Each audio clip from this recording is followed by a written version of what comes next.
Happy Thursday morning to everybody. I got to readjust this from when I moved a little bit last night doing the History Maker video. It kind of got me off balance here. So let's see if I can get back to the way I had it before. I think that's about right. So, anyway, happy Thursday morning to everybody. This is the final game in the June 4th schedule of the American League. Tomorrow, of course, we'll be playing the National League game from June the 4th between Montreal and San Diego. But tonight we're on the left coast. In theory, with the California Angels hosting the Chicago White Sox. Both these teams in the middle of the pack in the American League West. 25 and 23 for Chicago, 25 and 27 for California. So either one could make a run at the Oakland A's if they get hot. Look at our ballpark effects for Anaheim Stadium, or whatever it was called back then. They're pretty symmetrical ballparks. Singles are 1 to 5, home runs 1 to 12.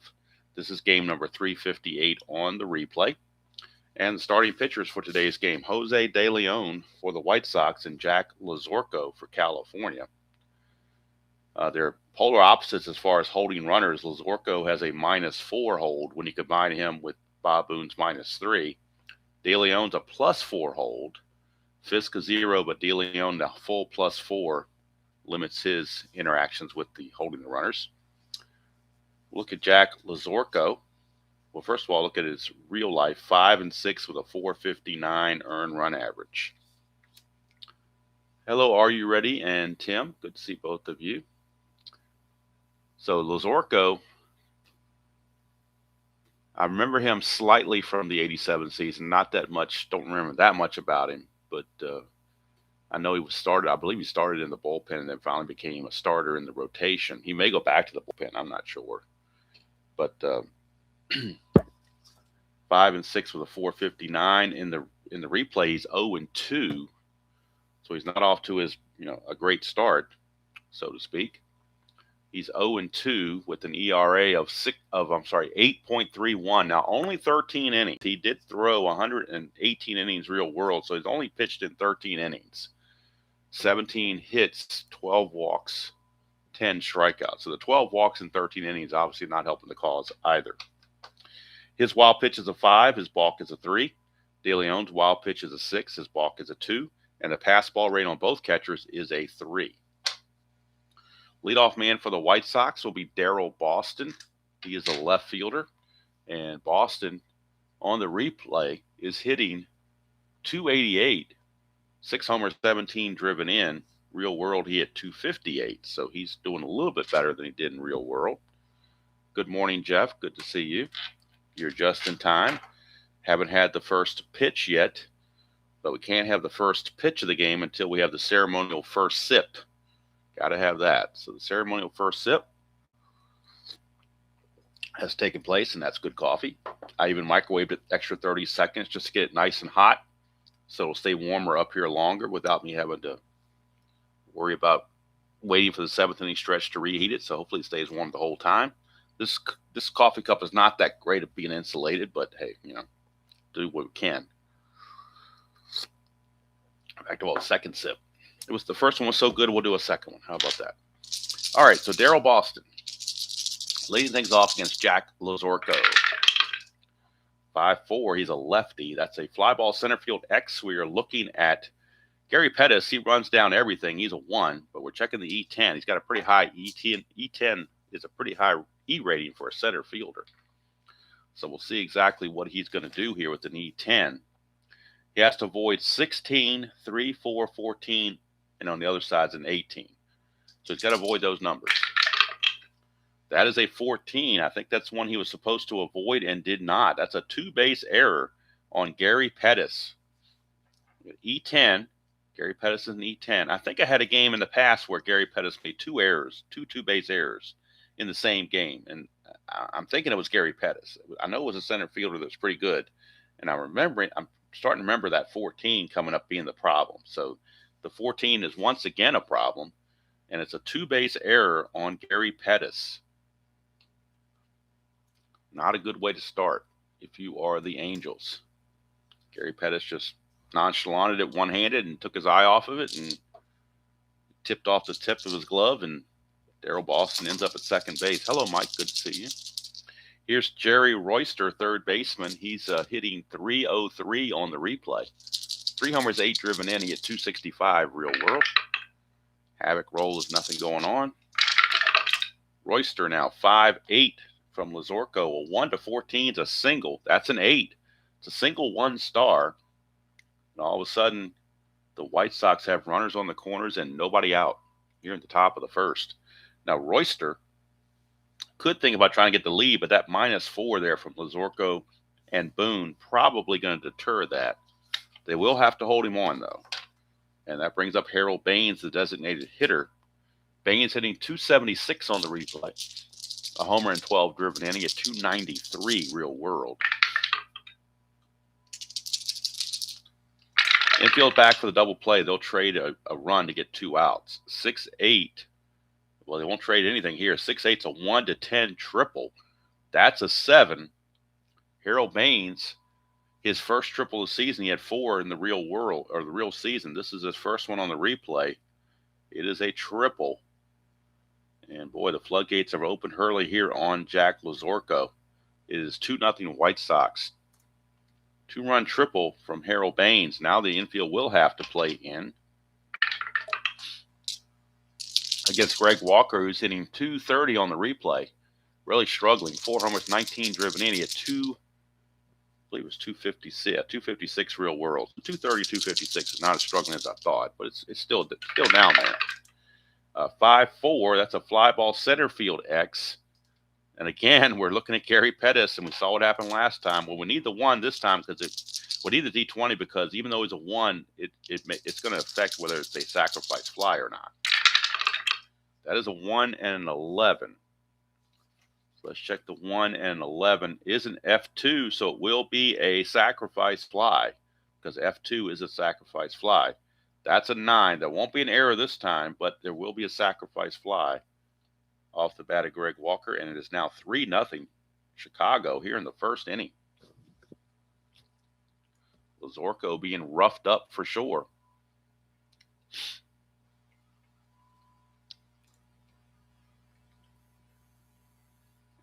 And there's one away. Bases are now clear for Ivan Calderon. Calderon hitting .285 on the replay. 6 homers, 19 driven in. He had .293 real season. 6-5. That's a fly to center. This time much easier play for Pettis. 2 down. But 2 or 3 runs are earned. The only run unearned is Boston scoring. But these 2 guys would have scored either way. All right, here's Carlton Fisk. And Fisk on the replay hitting .278. 5 homers, 18 driven in. He at .256 real world. 2-6 for Fisk. Gets a ground ball to short. And that will do it. But 3 runs come in for the White Sox here in the top of the first. That 2-base error by Gary Pettis set the tone, and it wasn't a good tone. And now we go to the bottom of the first. It is the White Sox 3 and the Angels coming to bat. Jose De Leon on the mound. Hello, Dan. Good to see you. Jose De Leon is 11-12 with a 4.02 ERA in the real season. On the replay, he is 5-5 with a 4.71 earned run average. But he's been given a 3-run lead to work with. And who's going to lead off but none other than the guy who had the 2-base error to start the game, Gary Pettis. Pettis on the replay hitting .253, no homer, 16 driven in. He only hit .208 real world. Good morning, Kathy and Dan. Yeah, the Met fans are not feeling too good with Pete Alonso going to the Orioles and Edwin Diaz going to the Dodgers. Maybe, but, you know, they can bring in guys too, I guess. They got money now. They freed up some money, I guess, so they can go get some people. I don't know, but we'll see. Here's Gary Pettis, 6-12, and that's going to be a ballpark blast, but Pettis has weak power. That's a 19. That's out of range anyway, so it's going to be a fly to right. Won't even be a single. It'll be a fly to right for Gary Pettis. 1 away for Devon White. Devon White hitting .276 on the replay. 9 homers, 31 driven in. Hit 263 real world. 5-5, and that's a fly ball to left, and that's going to be hauled in by Daryl Boston. Easy 2 outs. 2 up, 2 down. And that'll bring up Wally World, Wally Joyner. Joyner hitting 314 on the replay. 13 homers, 31 driven in. He hit 295 real world, or was it 285 real world? It's a 1-4, and he's going to ground it right back to De Leon. So a quick 1-2-3 inning by Jose De Leon. I think in the vernacular of baseball, they call that a shutdown inning. And that's exactly what he did. All right, here's Lazorko. Going to see what he can do in the second inning, see if it gets any better than the first. Can't get much worse, you wouldn't think. And it's time for more coffee while it's hot.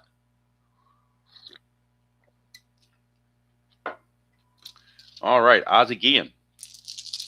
Guillen hitting 281, a homer and 19 driven in. He had 279 real world. 111, and that is a pop out to second base. 1 away. That'll bring up Tim Hewlett. Hewlett hitting 236 on the replay. 4 homers, 17 driven in. He at 217 real world. 412. That's a ground ball back to Lazorko. So at least maybe Lazorko's gotten something squared away. Maybe pitching coach had to talk to him between innings, maybe to straighten him out. I don't know. But he gets 2 quick outs for Ken Williams, the number 9 hitter. Williams hitting 211 on the replay in just 38 at bats, so limited at bats. A homer and 5 driven in. He at 281 real world. 3-3, and that's a pop out to first base. Joyner's got it. So an easy 1-2-3 inning for Lazorko this time. He seems to have righted the ship, but his mates have to get some runs for him. Bottom of the second, we got Brian Downing, the designated hitter, or to use a Chris Bermanism, Brian 10 Downing Street.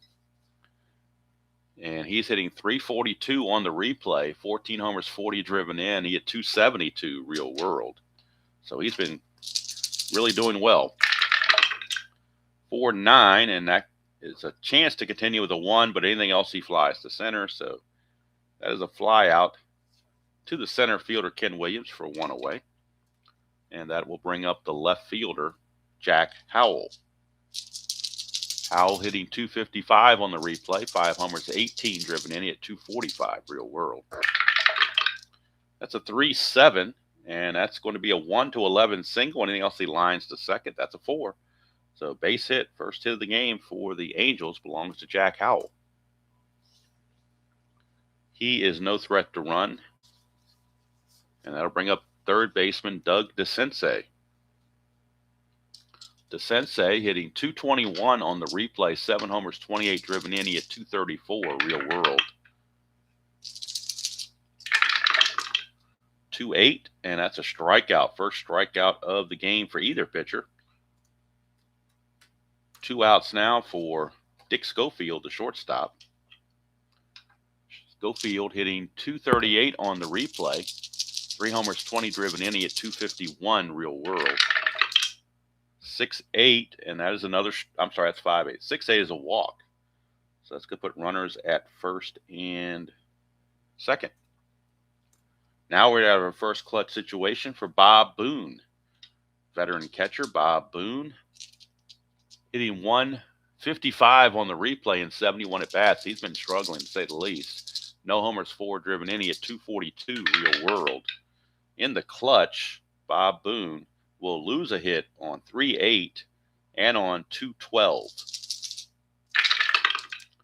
6-11, though, is a ballpark blast. It's a 1-12, but that's a 16. It could be one of those days for the Angels where the Devil Die just doesn't want to cooperate. 60% chance at a home run, but didn't come up. Got the big number and just a deep fly to left that Daryl Boston puts away. And at the end of 2 innings, it is still 3-0 favor of the Pale Hose. Back to the top of the order for Daryl Boston. Reached on that 2-base error by Gary Pettis his first time up. 3-3, and this one's a ballpark single check. It's only a 1-5, so that will be a liner to second base. One away. And that'll bring up Jerry Royster. Royster singled his first time up. 2-7, and he might got a chance to single again on a 1-5, but that's a 17, so he lines it to short. 2 up, 2 down. And now for Lazorko, he is now retired 8 in a row. Last batter to reach against him is this guy, Harold Bangans. He had a 2-run triple his first time up. 1-8. This time he grounds it to Dickie Schofield at short, and it's another 1-2-3 inning for Lazorko. So he has settled in quite nicely. Angels just hoping the damage has not already been done. Go to the bottom of the third, and the number 9 hitter, Mark McLemore. Second baseman will lead off for the Angels. McLemore on the replay hitting .262. 3 homers, 19 driven inning at .236 real season. Switch hitter. 111, that's a ground ball to first, and Greg Walker will just take it to the bag himself. 1 away. Flip the order back over to Gary Pettis. Flew to right his first chance.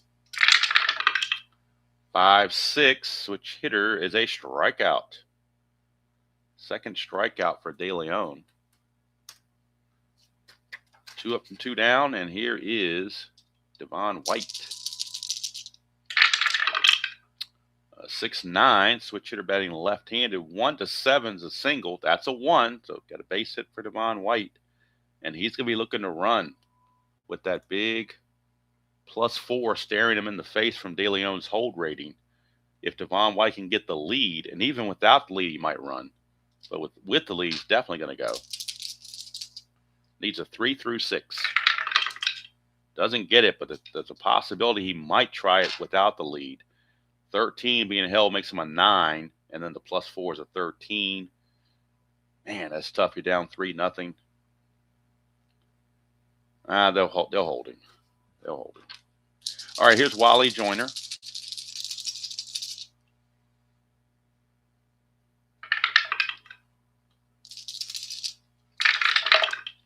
.58, and that's a strikeout.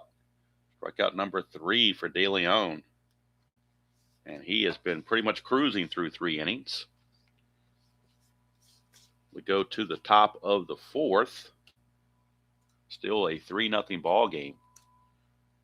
In the top of the 5th, Kathy will have a trivia question for us, so be ready for that. Lazorko back up, and he's going to be facing Greg Walker. He had a sacrifice fly his first chance. That's a 6-9, and that's going to be a line out to first. There's a dot there, but of course he's not tired yet. So that is snagged by Wally World over at first base. 1 away. For Ivan Calderon. Calderon flew to center his first trip. 3-8 is a strikeout, and that's the first strikeout of the game for Jack Lazorko. Took him 4 innings to get one, but he finally got one. And here is Pudge Carlton Fisk, the original Pudge. 111, and as a ground ball to third, DeSensei will take care of it. And Lazorko, wow, he has retired 12 in a row.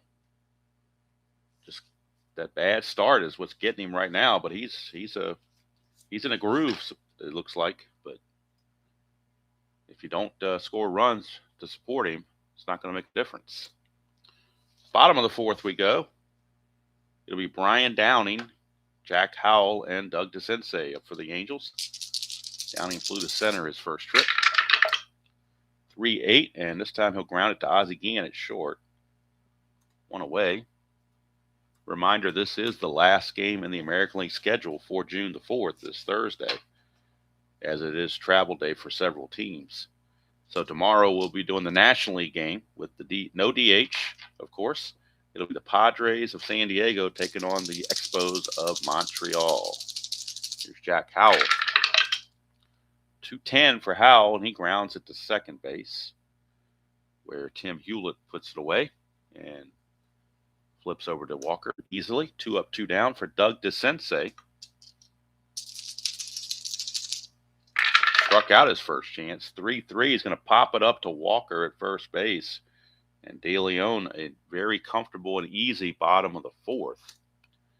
So we go to the top of the fifth. It is still 3-0 Chicago White Sox. And now if you will turn your attention to the chat box, Kathy has a hopefully not too hard trivia question for us to ponder. And we'll see what that question is. Let me pull it up here. Which of these teams had two pitchers win a combined 56 games in a season? Wow, 56 games in a season for wins. Woo, that's a lot. That's a tough question right there. Even the multiple choice is a tough question.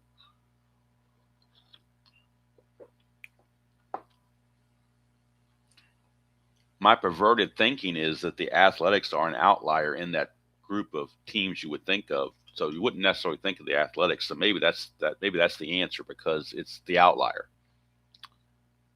And Jeffrey and World's Worst are saying Athletics. Clee baseball fan Tim is saying the Tigers. I'm thinking Athletics, but just for that reason I was talking about, where it looks like it's one of those that doesn't belong on the list. Are you ready? Says Dodgers. Tim got it with the Tigers. All right. I guess that was that the year that the McLean won 30? Is that the one that McLean won 30? I guess probably. Because he won 30 and somebody 31, I think it was. He probably won it. Somebody else won 20. Oh, it was 1944. Okay. Wow, that's going back ways. Was that wasn't like Virgil Trucks or somebody, was it? I don't even remember 1944. That was during the World War II, so it was kind of a diluted major leagues. That one's going back in the archives. That's way before my time. Joel says Newhouser. That's a name I've heard of before. Like I said, I don't really know much about. I don't know hardly anything about 1944. The only thing I know about 1944 season was that the two St. Louis teams played, the Cardinals and the Browns played in the World Series. That's the only thing I remember. All right. Thank you for that question. Oh, Dizzy Trout, the other one. Okay, I've heard that name before too. All right. Thank you, Kathy, for that thoughtful, mind-provoking question to go back in the archives. All right, so top of the fifth we go, and Ozzie Guillen going to lead off. 5-6, and that's a split chance. 1-3 is a single, and that is a 3. So Ozzie Guillen gets a leadoff single, and he might be looking to run. He needs a 6 or a 7 to get that good lead. He gets the 7. He's going to go. He's an 18, being held as a 16. -4, there was a 12. So it's a 1-12 chance. It's 60% chance, 1-12. And he's out. Got caught stealing on a 20. Didn't matter what his chances were. When you can roll a 20, you're out. So that out's going to go 2-4 as McLemore puts on the tag. And Ozzie Guillen is out. And then sometimes you can look at this and say, well, it's only a 60% chance. Why did you steal? Well, if you look at the stats of these players, they had so many stolen bases and so many caught stealings. If you don't try to steal, if you only try to steal when they have an 80% chance, you're not going to recreate some of these caught stealings that happen. So I try to follow what the dice say. If the dice say he gets the lead, I'm going to go.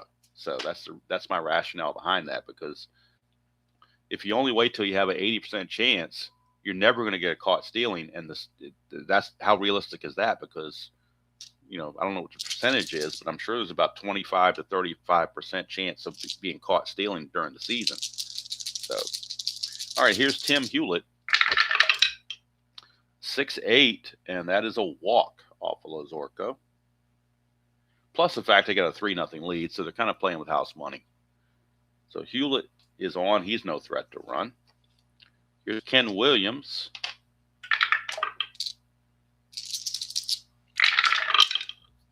6-9, and that is a line out to McLemore for out number 2. Yeah, where's Chuck when I need him? He probably would have stopped me from doing that. All right, here's Daryl Boston. 6-7, and that's a ground ball shortstop X. Hewlett not being held, so the shortstop Schofield keeps his 2E12. Haven't had many X chances yet. Just had that one in center field that was blown. So 6-12, oh, that's 17, does not look good at all. He's a 2 with a 7, so we know he's going to get to it. But boy, this E12 and the 17 is dangerous. But he avoids it. 15 and 18 were the errors, not 17. So Schofield is able to make the play and throw out Darryl Boston to end the inning. So we go to the bottom of the 5th. Still a 3-0 ball game. And Schofield just made that nice play. Is going to lead off. Schofield, his first opportunity, drew a base on balls. Has no official at bats yet. 4-8, and this one's a 1-15 double. So, but that's a 19. So the double die a little uncooperative again, and Schofield will have to settle for a leadoff single. Now Schofield's definitely looking to run because you got that +4 from DeLeon that looks awful juicy. So 4 or a 5, he's going to go. Doesn't get the lead, so he'll hold. Here's Bob Boone. That's a 5-6, and that's a strikeout for DeLeon. Strikeout number 4 for Jose. That brings up the number 9 man, McLemore.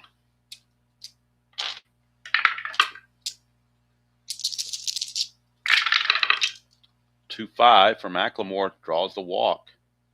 That is the first walk issued by DeLeon to go with his 4 strikeouts. But now the tying run comes to the plate in the form of Gary Pettis. 1 chance of a wild pitch on DeLeon, and that's wild pitch rating is a 6. And it will be a wild pitch. That not only takes the double play out of the equation, but it moves the runners into scoring position. So now a fly ball will get you an out. Maybe in the ground ball because the infield's playing back. So a ground ball to the middle infield would get you a run. And sometimes the first run is the hardest one to get. Get a 2-4, but he's going to strike out at the worst time. Gary Pettis with a strikeout. Strikeout number 5 for DeLeon, but now that's going to take a 2-out hit from Devon White to bring the run home. Unless there's another wild pitch or an error or something. That's a 1. Could be another wild pitch. 1-6. And he did it again. He wild pitched in a run. So how about that? 2 wild pitches in the inning for DeLeon. And the Angels get on the board courtesy of Wild Pitch City. Havoc all the way.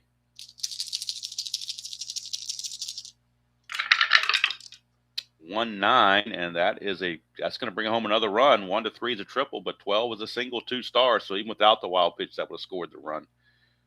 So RBI single makes it 3-2 as Devon White comes through. It's a 3-2 ball game. Devon White looking to get the lead as well. Needs a 3 through 6. And again, that +4 looks awful good. But he can't get the lead, and we're not going to send him without the lead. We'll let Wally Joyner have a hack at it. Joyner 0 for 2. 1-6, and he's going to strike out. So DeLeon actually strikes out the side, but in between you had a walk and 2 singles, producing 2 runs. And at the end of 5 complete here at Anaheim, it is now Chicago 3 and California 2. Things tightening up a bit here at the Big A. Lazorko back out. His fatigue is number 7, so he's good to go for the 6th. Both pitchers have fatigue ratings of 7. So as long as they're effective, they'll keep going. Top of the 6th we go for Jerry Royster. It's a 5-7. Ground ball shortstop X. We're looking at Schofield, a 2E12 for Schofield. 2 and 8, he'll get to that. E12 and an 11. You would hope wouldn't be a problem. And it's not. Only 15, 18, and 3 are problems, not 11. So Schofield will make the play. One down. And that will send up Harold Baines. Triple and a grounder to short. 6-6, and he's going to pop it up to short. There's a dot there, but he has not reached the fatigue inning yet, so easy out there. 2 down for Greg Walker. Walker a sac fly in the first and liner to first in the fourth. 4-8, 1-12 single. That's a 6, so first base hit of the game for Greg Walker, a 2-out single. He's no threat to run, so he will not be held. And Ivan Calderon, who's 0 for 2, steps to the plate. That's a 1, so Lazorco's wild pitch rating is a 5. No wild pitch as Bob Boone was able to block it. 3-7, and that's a strikeout to end the inning. Lazorco, strikeout number 2 on the ball game. And that's going to end the inning. We go to the bottom of the 6th, still 3-2. Two of the more venerable catchers in the league with Bob Boone and Carlton Fisk, both savvy veterans behind the plate. There's Downing. He will lead off against De Leon. 6-9, and that's a 1 for a single, but that's a 3, so he's going to line it to short. 1 away for Jack Howell. Time for some more coffee before it gets cold. Still pretty warm. I might be able to skip the 7th inning stretch today because the coffee's still pretty warm and the game's moving along pretty good. Here's Howell, 5. I probably just jinxed it right there. 5-4, ground ball third base X. We are looking at Royster, who's a 4E20. 4 and a 6 might be a problem. 4 and a 6 is a problem. It's a base hit. That's an 8, and he's an E20. There is no 8 there, but it is going to be a base hit for Jack Howell. 1 out single to Howell. He will not be held. And here's Doug DeSensei. He's 0 for 2.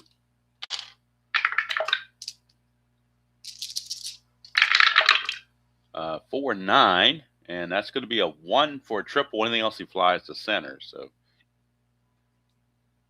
DeSensei will fly it out to Ken Williams for out number 2. And here's Mr. Schofield. He is 1 for 1, a walk, a single, and a run scored from that number 7 batting position. 6-9, and that is the same roll we had earlier. A 1's a single, anything else he lines to short. So the liner to short is good to go. 6 innings in the books. The 3 runs in the first by the White Sox have held up. Sneak peek, eh? Unfortunately, I don't have Twitter, so. But are you talking about for the ratings or for or the season that's going to be released, the older seasons? I heard rumors about 79, but I don't know if that's true or not, or that's just internet banter. But I heard 79, and 79 makes a world of sense. They would sell a bunch in 1979. No offense to 1970, but I just don't think people were clamoring to run out and get the 1970 set last year. Maybe it's just me, but I think 79, 75 or 79 would sell like gangbusters, or 78. Any of those 3 would sell like gangbusters, in my opinion.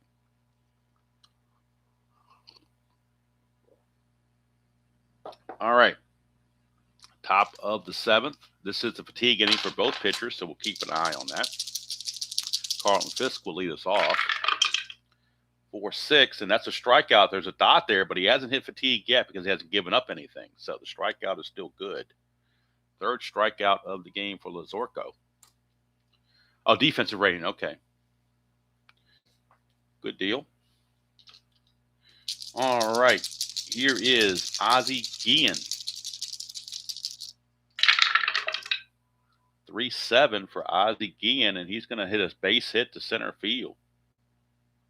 Base hit to center for Guillen. Boy, did they try to steal, because he got caught stealing once before. Man. But you know what? Ozzie Guillen is stubborn. He's going to try for the lead again. Doesn't get it, so it doesn't matter. So he'll be at first base. He will be held, but won't go anywhere. And here is Tim Hewlett. 411, and that's a fly ball left field X. We're looking at Jack Howell. He's a 4E4. So that first number 4 is a little bit troubling. But the double die helps him out with an 18, so that's not going to be a problem. That's a 13, and he's a 4E4. That shouldn't be an issue either. No, it's not. So Jack Howell makes the play 2 down. 2 down, and that's going to bring up Ken Williams. Ken Williams, 0 for 2. To 6-2, and that is a ground ball to shortstop X. We're looking at Schofield. So Schofield, they were holding Kean on, but Schofield is not responsible when a right-hander is up the second baseman is. So Schofield will keep his 2E12 rating. 2 and a 6, I think he should still get to that. 2 and a 6 is a G2 pound, but he's not responsible for holding the runner, so he's okay with that. That's a 12, and he is an E12. So 12 and a 12, and that's not a problem. So Schofield will make the play to end the inning. Hello, Mr. Joel Turney. How are you? I got to say your full name because we got the other Joel in here as well. So I don't want to get confused between the Joels. 7th inning stretch time, but my coffee's still pretty warm, and the game's been moving along at a pretty good pace, so we're going to keep going here.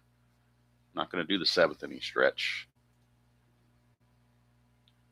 So we're going to move on to the bottom of the 7th. Lazorko keeps fatigue into the 8th, and De Leon's going to try to do the same. He's facing Boone, McLemore, and Pettis.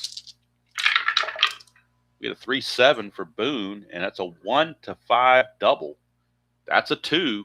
Double die is a 2, so it's a double for Bob Boone, and he is the tying run. So Booney is aboard. McLemore is an A bunter, so they're going to have him bunt. And the White Sox get wind of it, so they're going to play the infield in. He's now a B bunter. B bunter. And bunt's going to go to back. It looks like it's going with a 1. It's going back to De Leon. 1 goes to the pitcher. He is a B bunter, so it basically needs a 9 or less to have a good bunt. 4 is speed, so he might actually beat this out. With that speed, he might actually beat this out. So his speed is a 16. So we're going to roll the D20 and see if he can beat this out for a hit. And he does. So it's a bunt single for Mark McLemore. He was trying to sacrifice, but the bunt was so good he beat it out. And now the Angels really have something cooking with runners at the corners and nobody out. And McLemore will be looking to get a lead 4 through 6 because that +4 is tempting. Does not get the lead, so he'll hold. And here's Gary Pettis. He's not a good bunter, so they're going to have him swing away. Infield for the White Sox, they'll play back because they want to make sure that if they give up 1 run, that's one thing. They don't want to give up 2 or 3 runs and fall behind. So they'll play back for the double play. Oh, and that 1 die didn't go through, so we'll redo this. Somehow got hung up in there. 5-9, switch hitter batting left. That is a fly ball center field B. It's a sacrifice fly, so it doesn't matter where they were playing. Sacrifice fly to center field scores Boone. And we got a tie game at 3. Gary Pettis. Sacrifice fly gets the job done. And that'll bring up Devon White. He's 2 for 3. 6-2. Ground ball pitcher B. So they get the force play. It's going to go 1-6 as Guillen covering second. And White reaches on the fielder's choice. 1-6 if you're scoring at home, and you know you should be. And now Devon White's going to get a chance to get the lead, 3 through 6 to get that lead. He gets the lead, he's going to go. He's an 18, being held as a 16, +4 is a 20. So the only way he's out is on a 20. And he's in there, stolen base for Devon White. So Devon White is in scoring position, the go-ahead run. with Wally Joyner at the plate. Joyner struggled, though. He is 0 for 3 with 2 strikeouts. It is a clutch situation for Joyner. He will gain a hit on 3-7, and that's it. Everywhere else he is neutral.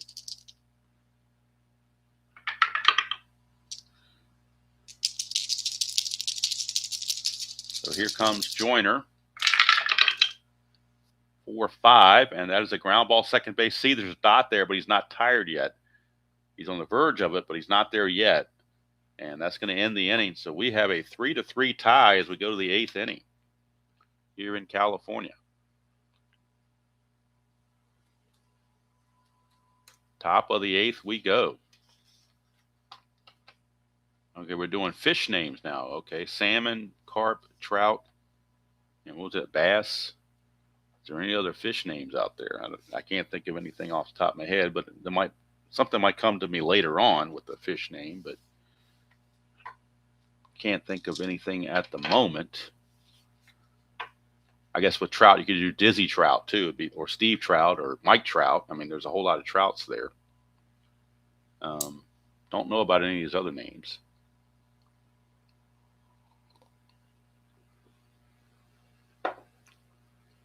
Of course, there's Catfish Hunter, if you like Dan just jumped in with, but that's technically a nickname, so might not be exactly what you were looking for, but it's nice to throw it out there.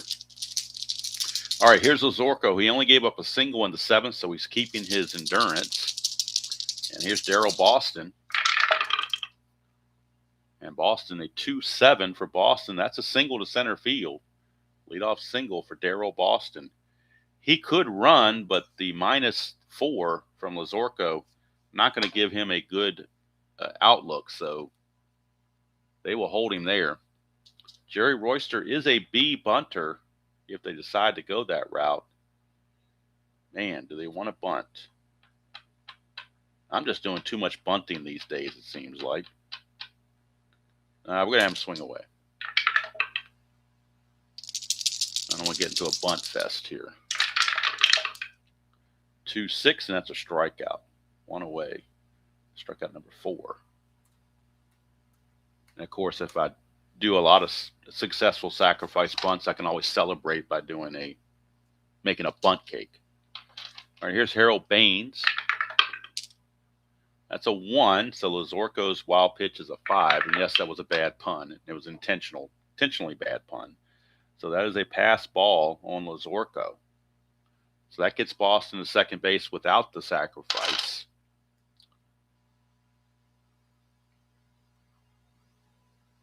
And now he's in scoring position with 1 out for Harold Baines.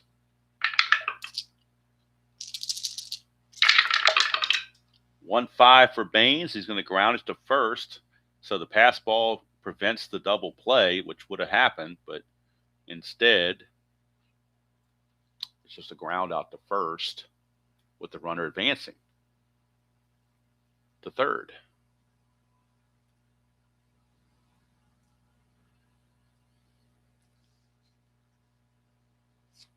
So 2 down, and that'll bring up Greg Walker. And speaking of what that would have been a double play and whatnot, I did some research, and I found out there is actually a real-life Giovanni's Tailor Shop. I think it's in Pennsylvania somewhere. But there is a real tailor shop named Giovanni's. I just made that name up. But apparently there is a real-life Giovanni's Tailor. If you Google it, it'll come up. I think it's in Pennsylvania. Could be wrong. I'm going off memory, but there is a real-life Giovanni's Tailor Shop. We haven't had a tailor-made double play yet, but all right, so Greg Walker is up in the clutch now with a runner at third and 2 outs. And in the clutch, he gains a hit on 1-5, and that's it. Everywhere else he's neutral. So 1-5, he would gain that hit. 5-9, though, it's even better. 1-6 is a home run. That's a 16. He'll settle with the double. But that is an RBI double that puts the White Sox back in the lead. 4-3, double by Greg Walker. Zorko bordering on fatigue, but he's not there yet, so they'll keep him out there.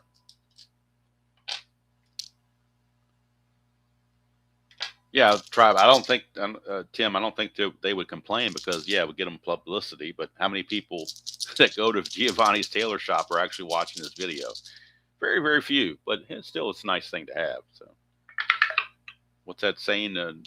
Any publicity is good publicity, or something like that. I think that's what they say in politics. I don't know.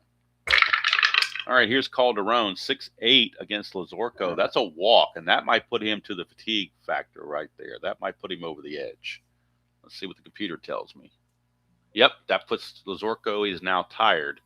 So the Angels are going to be looking to the bullpen because they don't want to give up a fatigued base hit that could bring home another run. So we will be going to the bullpen for the Angels. They got 7 2/3 out of Lazorko, which was more than they probably bargained for anyway.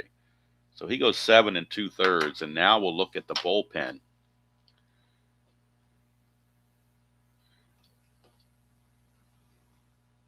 So we look at the bullpen. I don't know. Is it in Pennsylvania or was I off on that? I'm trying to go by memory. If it was, I thought it was in Pennsylvania somewhere, but I have to look at. I'd have to do a what do you call it? A Google search to find out. Greg Minton, in the meantime, is going to come on. The Moon Man, Greg Minton, near the end of his career. He was a solid relief pitcher back in the early '80s, Harrisburg era. Good, thank you, Dan. Pretty good pitcher back in the early '80s. He didn't have a bad year here, 5-4 with a 308 earned run average. Nothing, wrong with that. He did have 10 saves during the season as well. So Moon Minton, that was his nickname, was Moon. I'm not sure why they called him Moon. That's probably a different Google thing to look up. They called him Greg Moon Minton. Maybe it's because of Moon Mullins. I don't know what the reasoning was behind that. With Boone being a -3, he's a -3. Runners at first and second, 2 outs for Moon Minton. On the replay, he is 0-1 with no saves. He only pitched 2 innings, 5 hits, no walks, no strikeouts, and no runs. So he's really just getting his feet wet after being brought on the other day. But it's a clutch situation for Pudge, and in the clutch,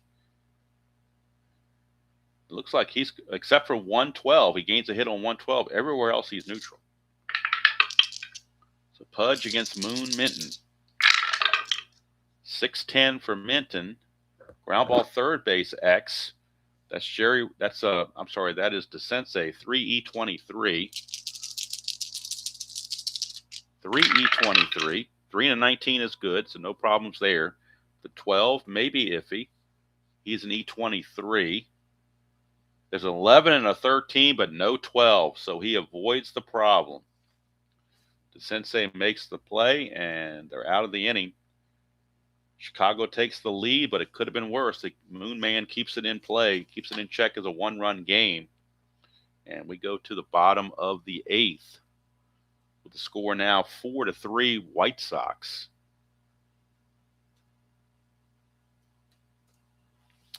And De Leon back out. He's on the verge of fatigue as well, so we'll keep an eye on him. He'll be facing Downing, Howell, and DeSensei. Let's get the final totals on Lazorko now that we can close the book on him. Jack Lazorko is going to go 7 2/3 innings, give up 7 hits, 4 runs, 3 of which were earned because that first run up here on that E8 was unearned. He walked 2, struck out 4. All right, so bottom of the 8th we go. Brian Downing, 0 for 3. 6-10 for De Leon as a catcher X. That is Boone. He's a 1E14. I'm sorry, not Boone. It's Fisk. He's a 3E4. 3E4. 3-16 is good. We'll check the E4. That you would think the E4 wouldn't be a problem. 16 for the catcher. 3-16 is a foul out. That's an 8, and he is an E4. There is no 8 there, so it's a foul out to Fisk, and there's 1 away.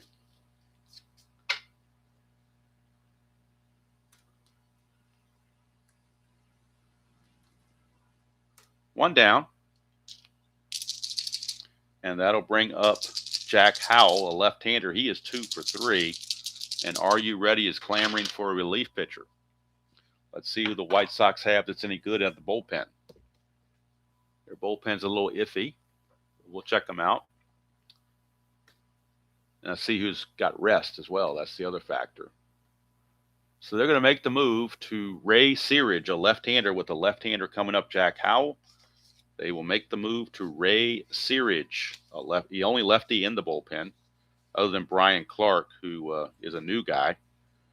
And I don't really want to bring in a new guy in this kind of a clutch situation. So we're going to bring in the veteran, Ray Searage. 2 and 3 with a 420 earned run average. DeLeon will go a 7 1/3. 7 1/3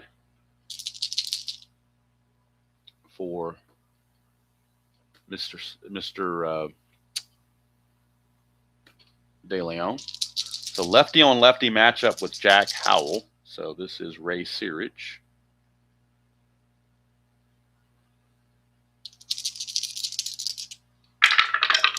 That's a 1-5 for Howell, and he gets from the ground to second. That's out number 2.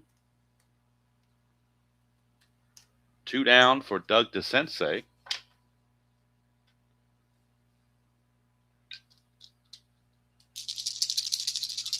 Searage to DeSensei. It's a 1-9, and that's a grounder to short. And Searage does the job. He gets 2/3 of an inning.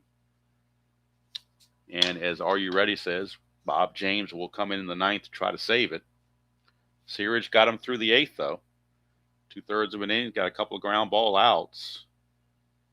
And we go to the 9th. Still a 4-3 ball game. Moon Minton back out for his 2nd inning of work. We'll be facing Guillen, Hewlett, and Williams for the White Sox. And we'll get the totals on DeLeon now that we can close the book on him. DeLeon is going to be credited with 7 2/3 innings. I'm sorry, 7 1/3 inning, my bad. 7 innings pitched, 7 hits rather, 3 runs they were earned, 2 walks, 6 strikeouts. And of course, Searage 2/3 and nothing going on. And Bob James will come on and pitch the 9th. Right now, the White Sox are looking for insurance to try to get an extra run. And Moon Minton trying to prevent that. It's going to be facing Ozzie Guillen. Guillen is 2 for 3. Time for another sip of coffee before this top of the 9th. Tomorrow, don't forget, it is the National League. Padres and Expos, the June 4th game. And then starting on Monday morning, we'll be at June 5th, and we'll have a new slate of games. All 14 teams will be in action, so there'll be 7 games to take care of. I believe the first game is going to be I think it's either in Boston or in Baltimore. I have to double check because I'd like to go east to west. So here's Guillen. 1-2 for Guillen. That's a solid single for Ozzie Guillen. And now a lefty is loosing in the California bullpen.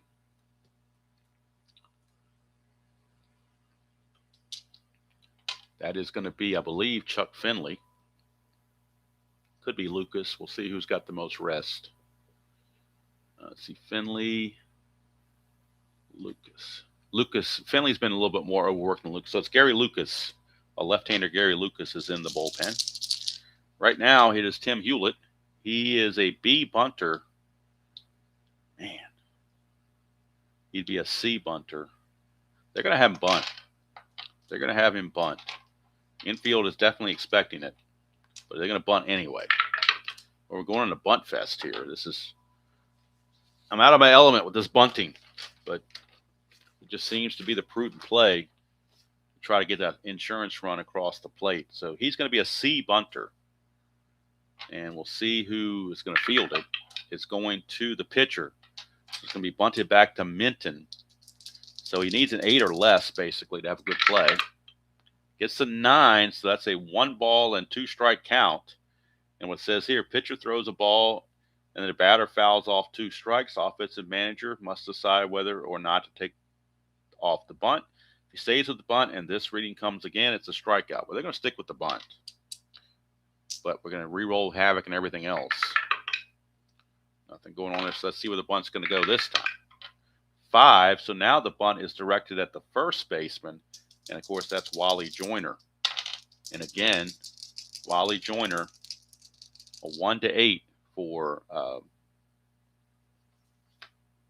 1-8 for Hewlett to have a good bunt. That's an 11, so he will strike out. So he tried to bunt twice and it didn't work out, so he strikes out. So I put a KB there for a strikeout on a bunt. Maybe that's why I don't bunt that much. Should have listened to my own self on that one. All right, here's Ken Williams facing Minton with Guillen still at first. 6-7, and that is a ground ball shortstop X. We are looking at Schofield, a 2E12. This could be a double play ball. 2 and a 12. That's definitely a G1. So it is going to be a chance for a double play. That is a 5. It's a rare play on a G1. So let's go to the beta rare play chart. On a G1 with a runner at first. So here we go. If runner on first, there certainly is. Batter hits double play grounder. The second baseman or shortstop drops the ball trying to throw to first for the double play. It's a fielder's choice only. However, if the second base / shortstop is a 1-rated fielder, he completes the double play. So let's see here. The second baseman, McLemore, is a 2. So he does drop the ball. Can't give him an error because you can't assume a double plays, but it will be limited to a fielder's choice, 6-4, which could have been a double play, but not quite. So Williams is now the new runner.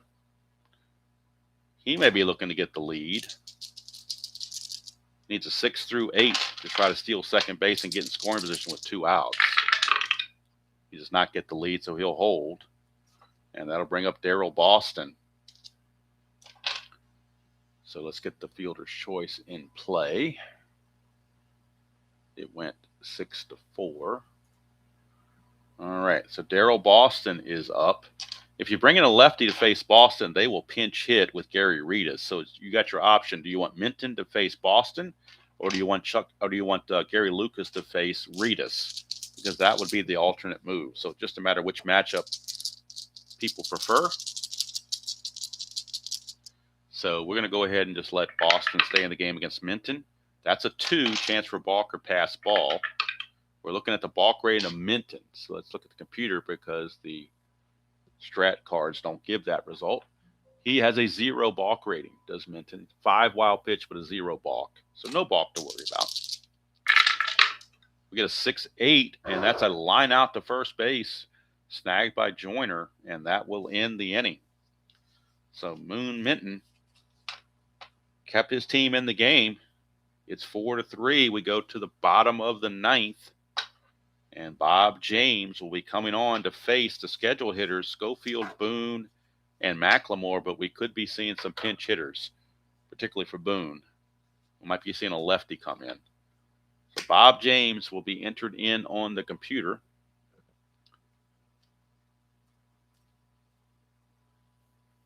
And he will be facing Schofield, the scheduled leadoff hitter. I believe Schofield will go ahead and hit for himself. On the regular season in 1987, Bob James was 4-6, 4.67 ERA and 10 saves. On the replay, he is 1-1 with 7 saves and an ERA of 5.89. So he's had a rough go of it early in the season. Schofield, a 251 hitter. So let's look and see who California has on the bench that is available to pinch hit and see if any of these guys make sense. I think Rupert Jones might make sense for somebody. But then you have to have somebody to play shortstop, too. So that's the other consideration. All right, we got Rupert Jones. Rupert Jones is a 245 hitter off the bench. Mark Ryle is a 200 hitter. So neither one. So Mark Ryle is definitely not, maybe not the answer there. Rupert Jones is going to pinch hit for Bob Boone. Schofield hits 251, Boone 242. So I think they're going to slide Rupert Jones into the Bob Boone slot. And if it goes extra innings, they go to their backup catcher, Darryl Miller, or they also have a guy named Jack Fimple that can catch. But most likely Darryl Miller. All right, so it's going to be Schofield leading off, and then Rupert Jones will pinch hit for Boone. Rupert Jones. But right now it's Schofield against Bob James. 4-3 ball game. Bottom of the ninth. That's a 2-3 for Schofield, and he lines it to third base. So lines it right to Royster. One away. And now Boone will be called back, and Rupert Jones will pick up a bat. Well-traveled outfielder. Spent time with the Mariners and Padres and Tigers, among other teams. Not sure where else he went, but I know he went to those particular places. Started in Seattle. That's where I first heard of him, with the expansion Mariners.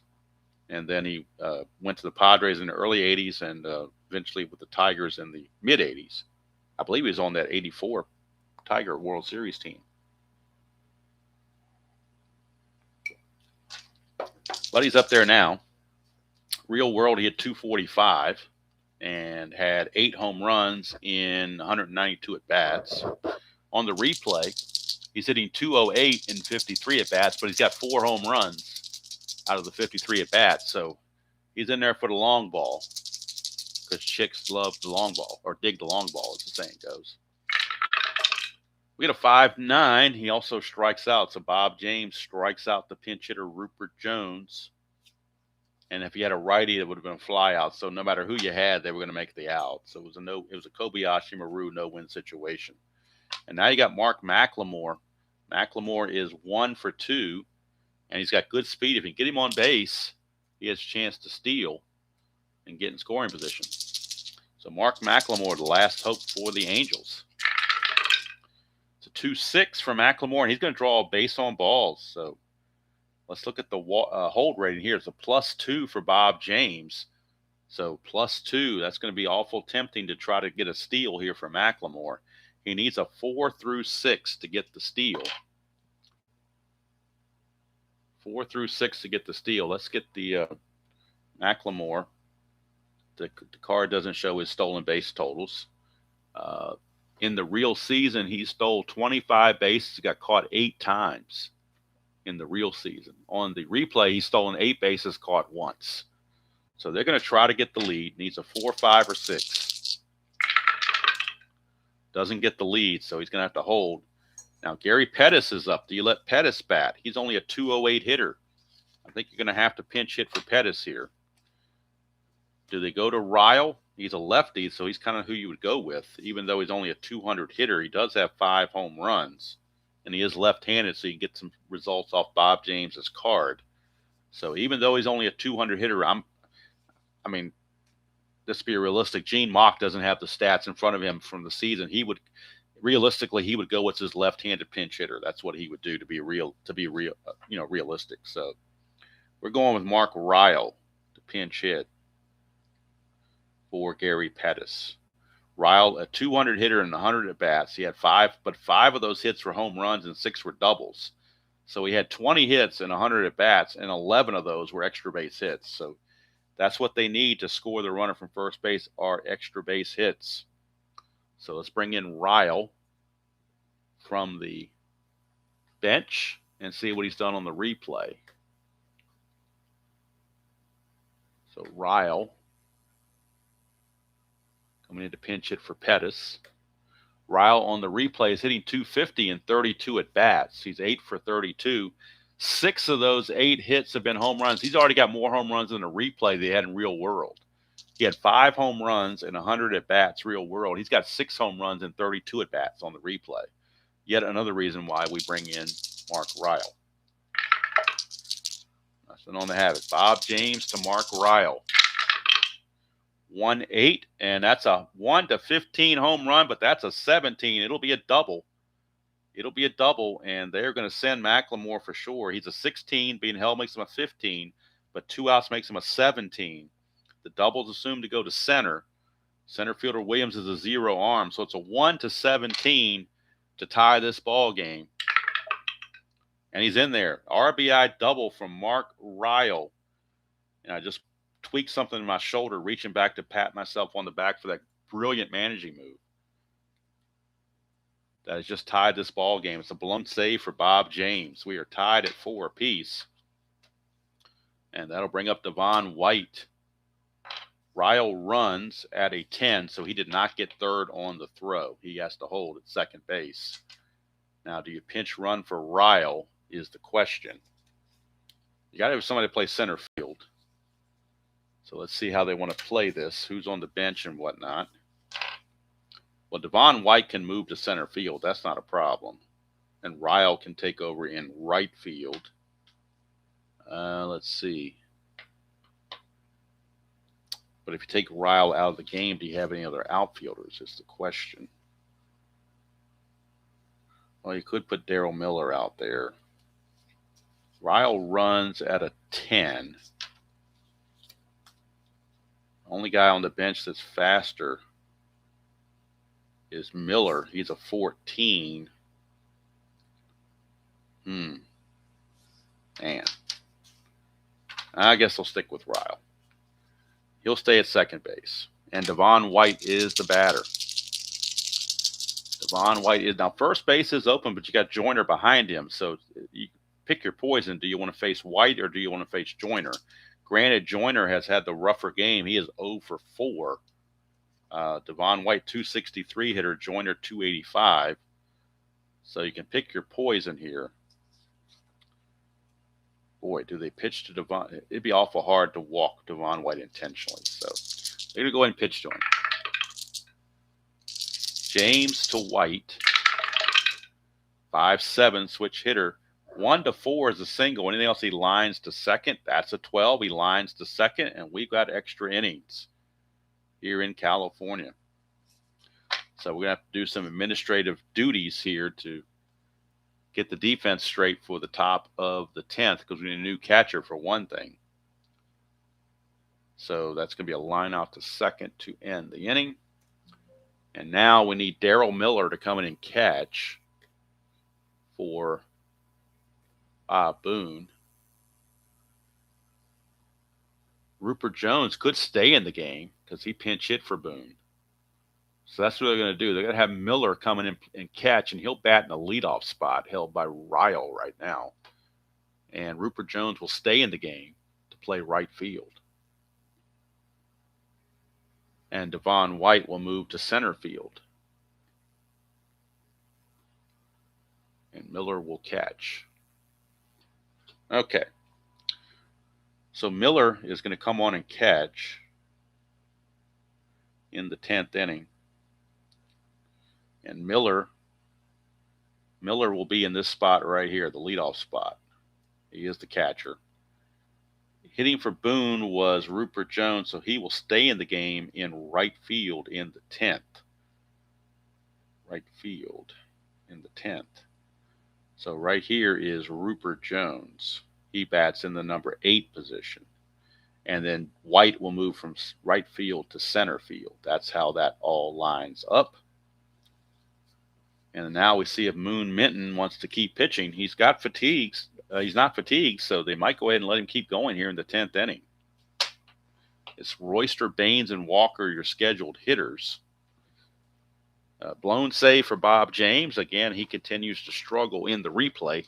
Thigpen is not on the roster, so if they don't go with Bob James, they'll have to pick somebody else to try to secure the deal. But right now, they'll stick with James, I assume. But for the White Sox, they've got to regroup. And in the top of the 10th, it will be Jerry Royster facing Moon Minton. So De Leon loses the potential win to his record. He'll stay at 5-5. Getting off the hook is Lazorko. He will not absorb the loss now. It's now a bullpen game. Minton against James. 6-8 for Minton is a fly to center.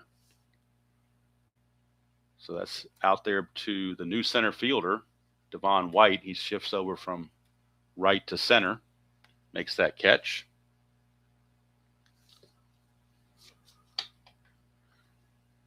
That'll bring up Harold Baines.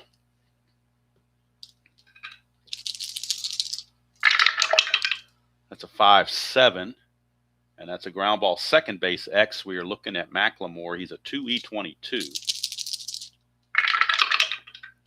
2 and a 3. Ooh, Devil Die's trying to be mean. 2 and a 3, though, he'll get to that.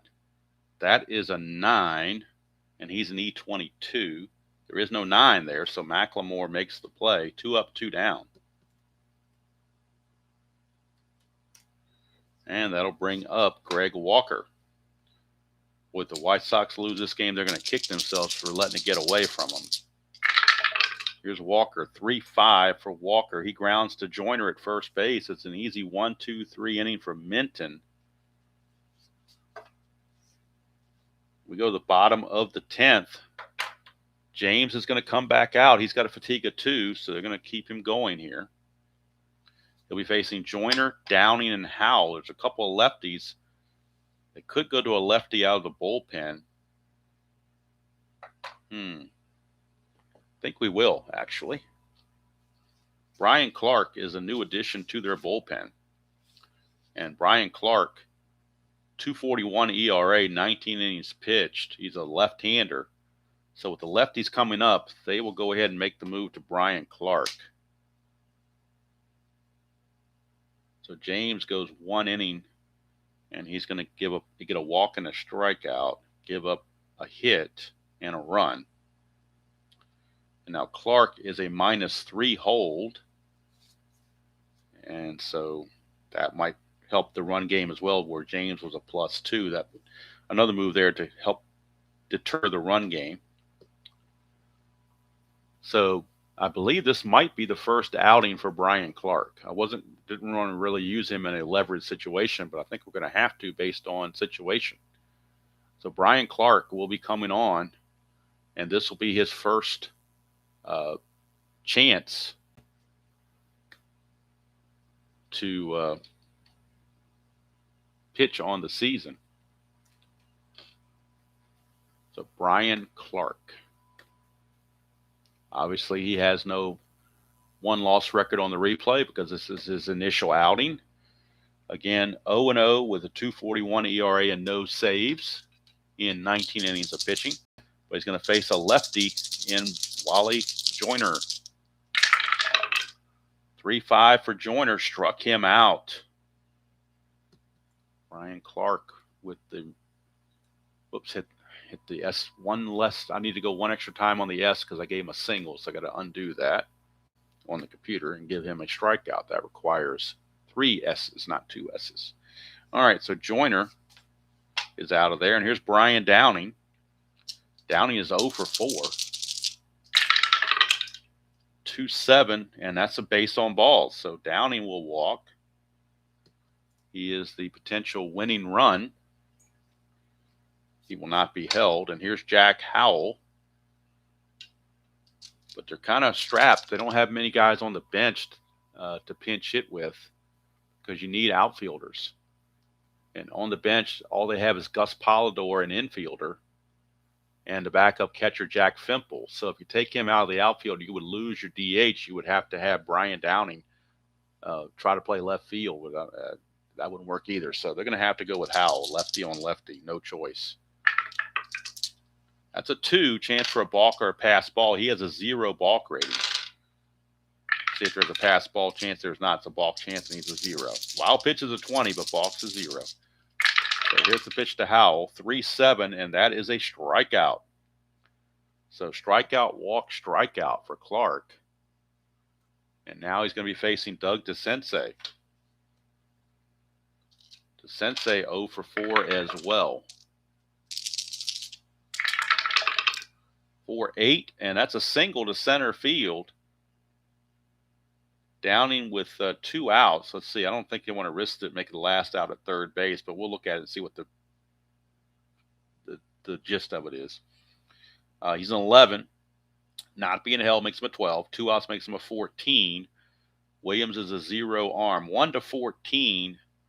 he can make it to third with 2 outs, but do you take that gamble on a 1-14 with Dick Schofield coming up is the question. I just don't see the gamble in that. I don't see the benefit in that. Yeah, you can score on an error or whatever, but if you get thrown out at third, you're really going to be questioned. So they'll play it safe and go first to second. 2 outs. It's now a clutch situation for Schofield. In the clutch, he loses a hit 2-7, loses a hit 3-2, and loses a hit 1-10. The 3 places he will lose a hit in the clutch. He is 1 for 3. 6-7 for Clark, and that is a ground ball back to Clark, and that's going to end the inning. So we are going to the 11th. Score still remains 4-4.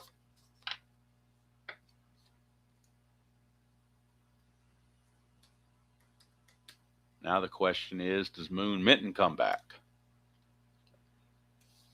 Due up is Calderon, Fisk, and Guillen. So they're going to start with Minton, although they do have Gary Lucas in the bullpen ready to go. But they're going to let Minton face the right-handers. And here's Calderon. 5-9 for Minton. That is a strikeout. So Minton gets the strikeout of Calderon. 1 away for Carlton Fisk, who's also 0 for 4. 5-6, and that is a strikeout there. There's a dot, but he's not tired yet. So Minton gets another strikeout. And shoot, with 2 outs and the bases cleared, you might as well let him go and finish the inning. Ozzie Guillen is your batter. He is 3 for 4. Is Mr. Guillen. So he's no threat for the long ball, that's for sure. 6-3, and that's a base on balls. So Guillen will walk. 2-out walk to Guillen. Minton is a -3 hold, though, with that 0 hold in the Boone -3. Actually, Boone's not catching anymore. I forgot. It's actually Miller catching, so it is not a -3. Miller's going to, or Moon Minton's going to change. Let's see what his catcher hold rating or arm rating. He's a -2. So he's not a -3. He is now a -2. That's still pretty much a thing where you may not want to try anything. Let's see, if he got the lead, it would be a 1-14. Oh, they'll try to be a 70% chance. So they're going to try for the lead. 6 or a 7. He gets the lead. 7, he gets the lead. He's going to go. So Ozzie Guillen's going to go. He's an 18, being held as a 16. -2 is a 14. 70% chance. 1-14. And he got thrown out. How about that? Ozzie Guillen gets caught stealing. And that's going to end the inning.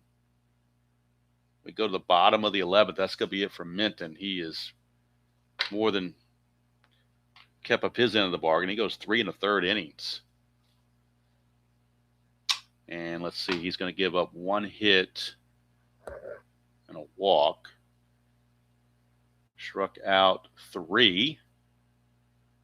And no runs, obviously. So we go to the bottom of the 11th. Clark back out will face lefty Rupert Jones because he came in to pinch hit for Boone. Then McLemore and Miller, the catcher. That's going to be the scheduled hitters here. So caught stealing. Let's put that in the books. 70% chance, and it just didn't work out for him. So Rupert Jones gets another chance. He struck out his first time against Bob James. He's going to try Brian Clark this time.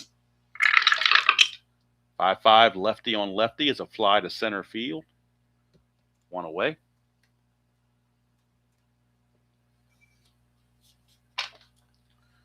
And that's McLemore.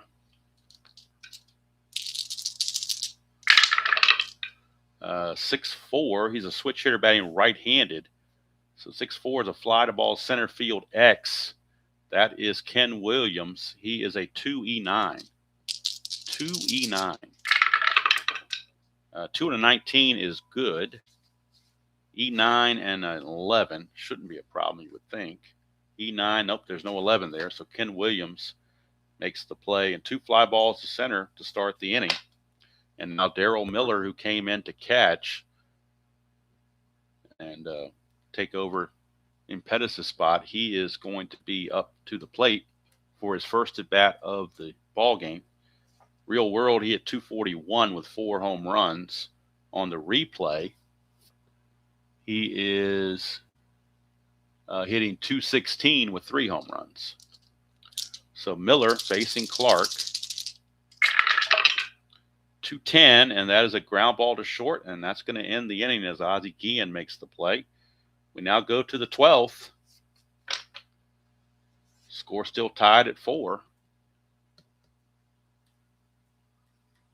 And now a new pitcher in for the Angels. Let's see if it's going to be, in fact, let's see, it's Hewlett, Williams, and Boston. Actually, they could go to a right-hander with some right-handers coming up, so let's see who they've got. Let's see who's not tired. Well, they've used Bice a couple innings last time, so they really don't want to go with him. They're going to go with Gary Lucas. He was a former closer for the Padres. So Gary Lucas is your new pitcher for Moon Minton. Gary Lucas. Where are you, Gary Lucas? There you are. Gary Lucas, 1-5 with a 3.63 ERA and 3 saves on the season. I'm going to move the cards over here because they're running out of room. So Gary Lucas is your new pitcher. He's a 0 hold, so keeps the -3. And he'll be facing Hewlett, Williams, and Boston, the scheduled hitters. Hewlett, Williams, and Boston. All right, so let's bring him on in the computer, which I just did. And on the replay, he is 1-0 with 3 saves and a 267 earned run average. So Tim Hewlett is up. Hewlett is 0 for 3 with a walk. See what he does here against Lucas. 111 for Hewlett is a fly to right field, and that's 1 away. 1 down, and that brings up Ken Williams. Williams is 0 for 4 on the game. 1-2, he's hit by the pitch. So Williams gets plunked. And let's see if he may try to get the lead. It would be a 1-17, but then if you're being held, it's down to a 1-12. And we have not had success stealing bases in this game. So I think they're going to hold him there. Now, Gary Reedus has picked up a bat, and Reedus will hit for Darryl Boston. They will bring on the right-handed hitting Gary Reedus to pinch hit for Darryl Boston. So Reedus will come on and pinch hit for Boston and stay in the game to play left field.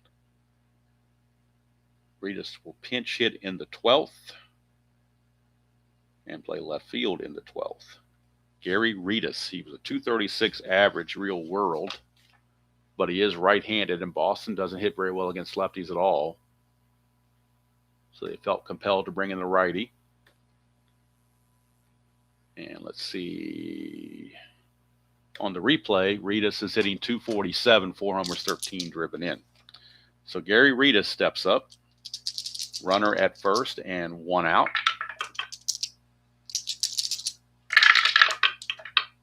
4-7.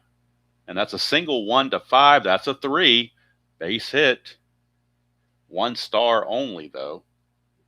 1 star only. So runners are at first and second with 1 out for Jerry Royster. Royster is 0 for 4 in the game. 0 for 4.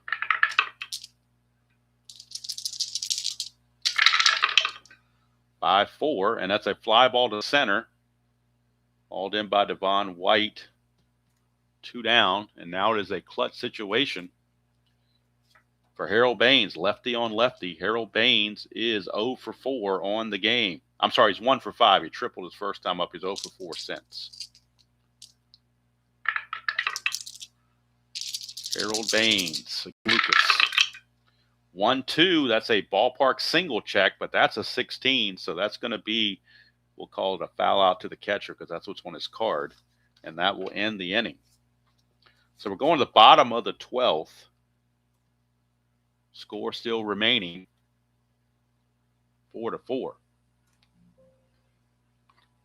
And now Reedus will be inserted on the computer to left field. And now let's look at the pitching. White, Joyner. Yeah, we got lefties coming up, so they're going to stick with Brian Clark. We got a switch left and a right. So they're going to stick with Brian Clark. Clark will be facing Devon White. White is 2 for 5 in this game. 4-8, and that's a single to center field for Devon White. He may be looking to run. In fact, I know he is.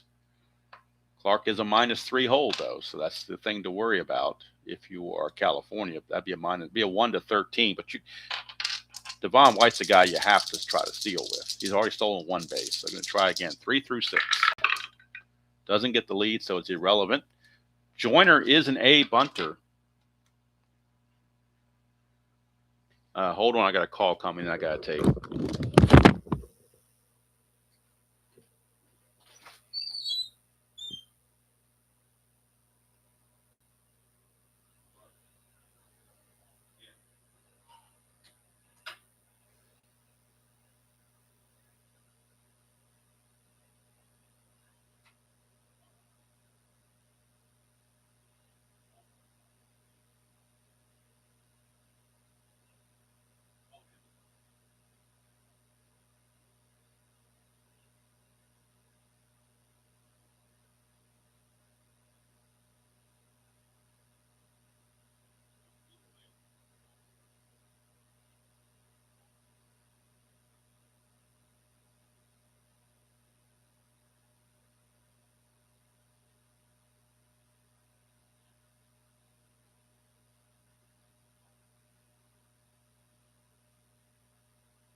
right, folks, sorry about that, but when your 90-year-old mother calls you, you kind of have to answer, you know? So just how it is. What I'll probably do after this is over is go in and edit that dead space out of the video so people watching it later won't have to sit through the dead air, as they say. So now let me rethink about what I was doing here. All right, so White tried to get the, if I remember correctly, White tried to get the lead and couldn't get it. So now Joyner is up, and I was debating whether or not to bunt with Joyner. I mean, the prudent play usually would be to bunt to get the runner in scoring position, but man, Joyner's such a good hitter. Man, not sure what to do there. Hello, Colin. Good to see you. I'm debating on whether to bunt with Joyner. Joyner is a really good hitter. I mean, 34 home runs, 285 average. He has a rough day though, 0 for 5. So I'm thinking we're going to bunt here because, as Joel Horland says, he's tough on lefties, although Tri-Fan wants me to hit away and Rob wants me to hit away. Okay, well, man. All right, we're going to go ahead and hit away. We're going to go ahead and hit away. That's a 110, and that's a ballpark single check. It's only a 1 to 5. That's a 9, so he's going to line it to second base. Well, it says line it to short here, but I guess we'll do a line it to short. Why not?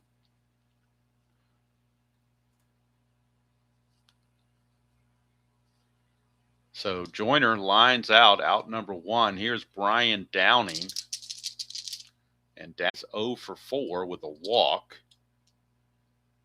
White with really good speed. Anything in the gap, he can probably score.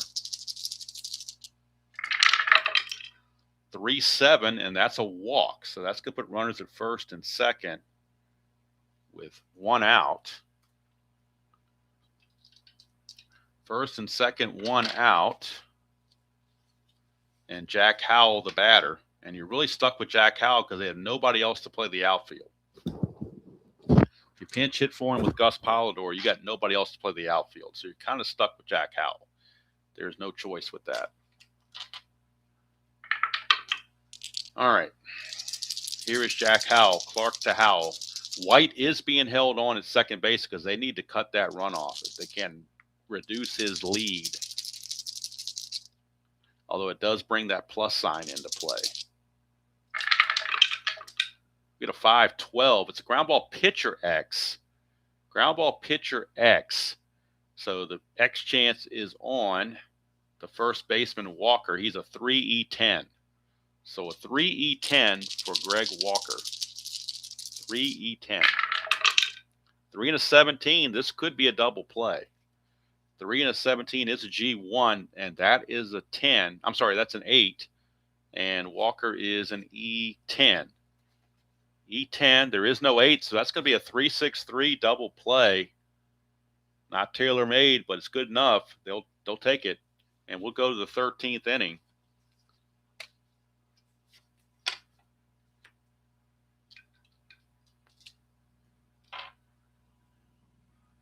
Did I misread something?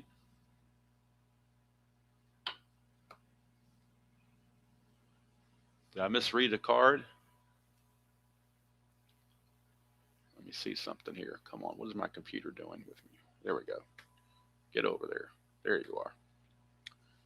Yeah, that's what I did, World's Worst. I did ground ball first base X. That's what I did for Greg Walker, and he turns a double play.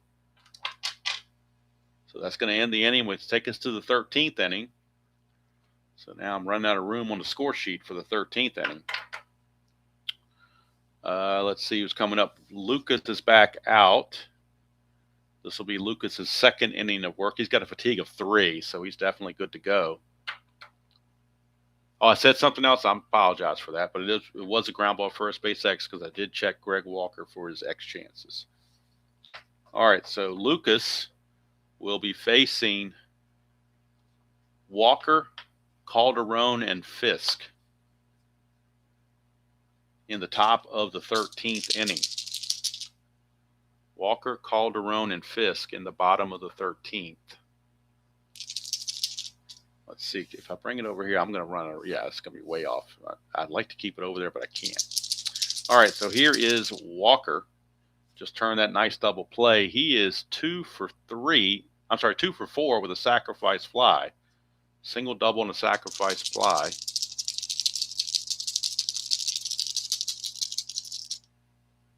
Oh, absolutely, World's Worth. If I make them, I definitely want to know about it. If I misread a card, I definitely want to know. I want to be accurate. I don't want to screw something up. It's very easy to misread these cards sometimes. So please, by all means, chime in. All right, here's Walker, lefty on lefty against Lucas, 6'10", catcher X. That is going to be Bob Boone. I'm sorry, not Bob Boone. It's going to be Miller because he's a new catcher. So we look at Miller. Daryl Miller, he is a 4 E13 as a catcher, 4 E13. So they definitely lost something there by pinch hitting for Boone, but they were going for offense at the time. 4 and a 3. Nobody's on base, fortunately for them, so they can't have a pass ball or anything like that. 4 and a 3. 4 and a 3 is a W/G, so it should be a ground out. That's a 9. And Miller, I said Miller was an E13. So E13 and a 9 for a catcher. E13, there's no 9. A whole lot of errors numbers here, but 9's not one of them.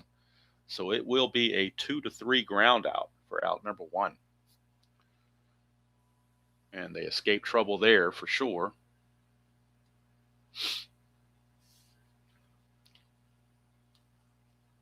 And with 1 away,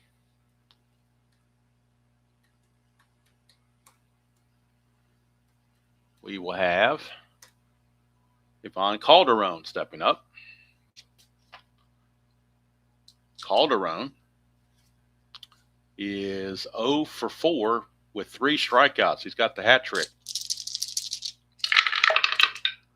4-5, and that is a 1 to 10 double. 11 to 20 is a single. That's a double for Calderon. So the go-ahead runs in scoring position thanks to Calderon. And here comes Fisk. Fisk is 0 for 5 on the game. 0 for 5 for Fisk. You could say he's due, I guess. I don't know. But 0 for 5. 5-3 is a fly ball right field X. That is the new right fielder, or recent right fielder, Rupert Jones. So we'll get the defensive rating on Rupert Jones. In right field, he is a 3E12. 3E12 as a right fielder. 3E12. This could be huge. 3 and a 12 should get to that to avoid trouble. 3 and a 12 is an F2. Although the runner has a chance to tag and go to third if he chooses. That's a 9, and I said he was an E13. Is that right? No, E12. He's an E12 and a 9 as a right fielder. E12. There is no 9, so it's a good play for Rupert Jones, but does Calderon want to try to go to third? He runs at a 14. Rupert Jones's arm is a 0. So it'd basically be a 1 to 14. If you look over here on the F2, speed chance plus outfielder's arm.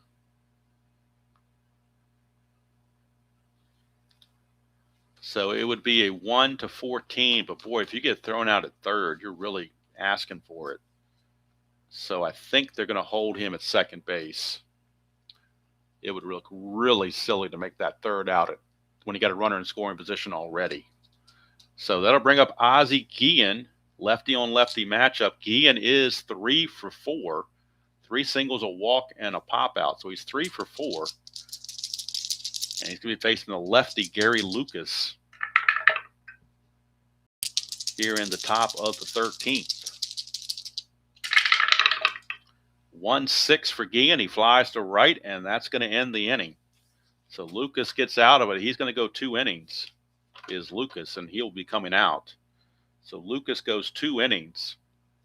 And let's see what he did. Let's go to the computer so I don't mess this up.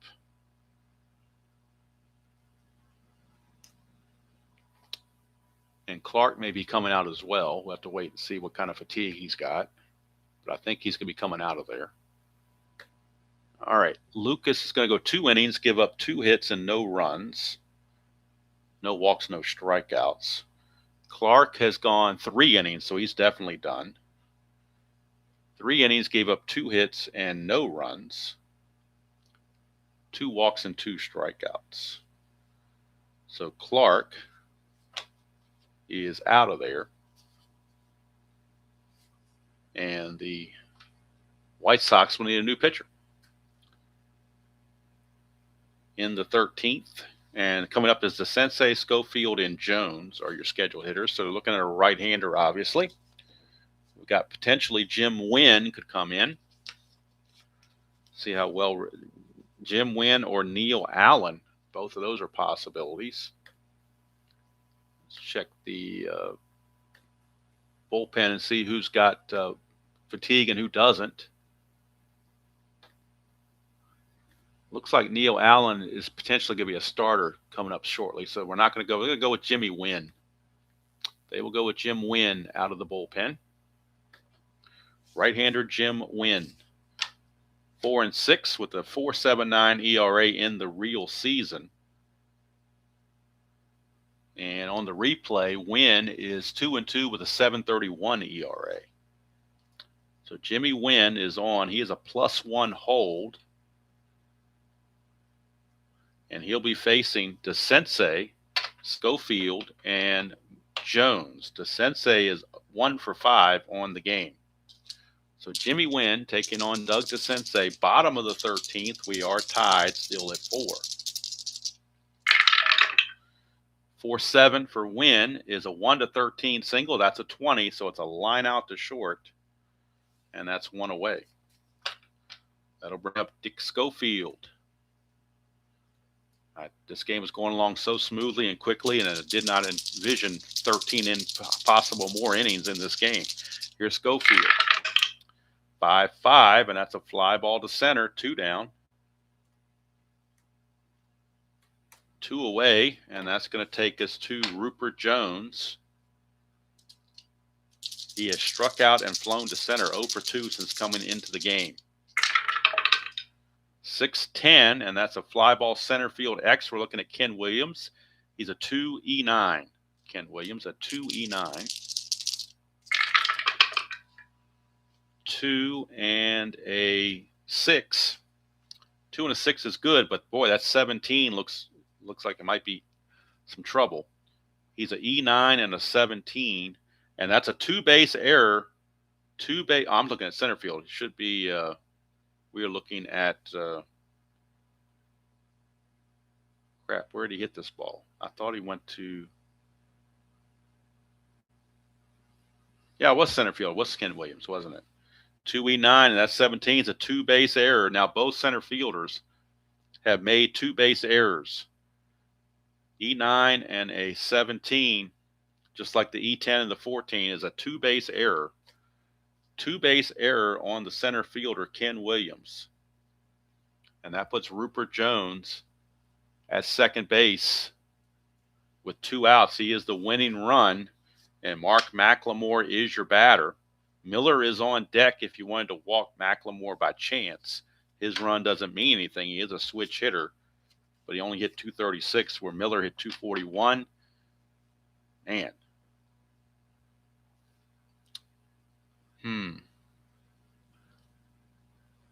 But McLemore's got some anti-clutch against righties, but still, I think the move might be to intentionally walk McLemore and go righty-righty with Miller. So they're going to go righty-righty with Miller because McLemore's run doesn't really mean anything. So Wynn trying to get out of this, facing Miller. Clutch situation, 6-7, and that's another walk. It's going to load the bases. So now the bases are loaded for Devon White. And there's no place to put Devon White.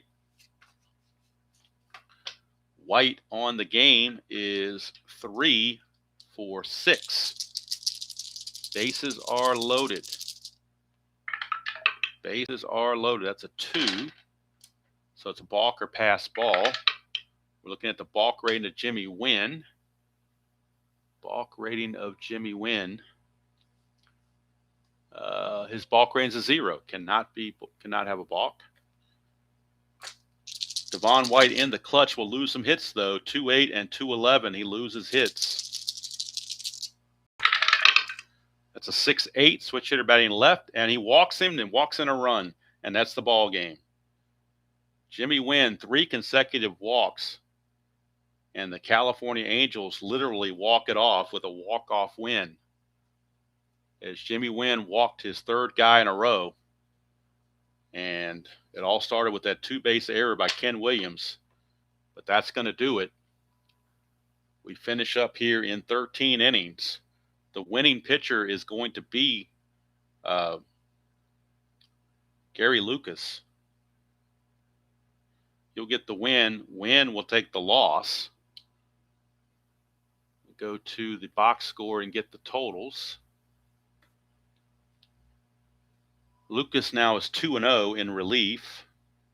Jimmy Wynn drops to 2-3 in relief. Total line score for California, 5 runs, 10 hits, and 1 error. For the White Sox, 4 runs, 10 hits, and 1 error. Angels left 12 on base. The White Sox left on 9. Player of the game is Devon White. He goes 3 for 6 with 2 runs batted in. So he is the player of the game, Devon White. Drew the bases loaded walk to walk it off. And the Angels get the victory. They improved to 26 and 27, dropped the White Sox to 25 and 24. So if you look at the standings in the American League West after this game is tabulated, the Oakland A's lead the West by 3 games over the White Sox now, and by 4 games over California, as California has now jumped to 3rd place alone in front of Minnesota and Kansas City with this victory. They are 4 games back. They are 26 and 27, White Sox 25 and 24. So, thank you all for this long ball game. And that completes the June 4th schedule for the American League. Next game tomorrow, we have our National League game to play from June the 4th. We'll be at Olympic Stadium. It'll be the San Diego Padres taking on the Montreal Expos. Floyd Yeomans against Dave Trevecki. That will be the game on Friday. Saturday, I will be doing something extensive with History Maker Baseball. So if you're a fan of that, you can tune into that. If not, you can skip it. But, it's whatever you guys enjoy. But anyway, that's going to do it from here. Really long game. I didn't expect to go this long, obviously. Didn't expect to have a 2-hour game almost. Of course, I had an interrupted phone call that I couldn't help. And then the 13 innings didn't help the cause either. But it's time for me to go get some more coffee and eat some breakfast. I never ate breakfast, so I'm more like having a brunch now, probably. So, but anyway, that's going to do it from here. I hope you all have a great Thursday, whatever you have planned for your day. Other than that, enjoy playing whatever game you choose to play, however you choose to play it, and I will see you all down the road.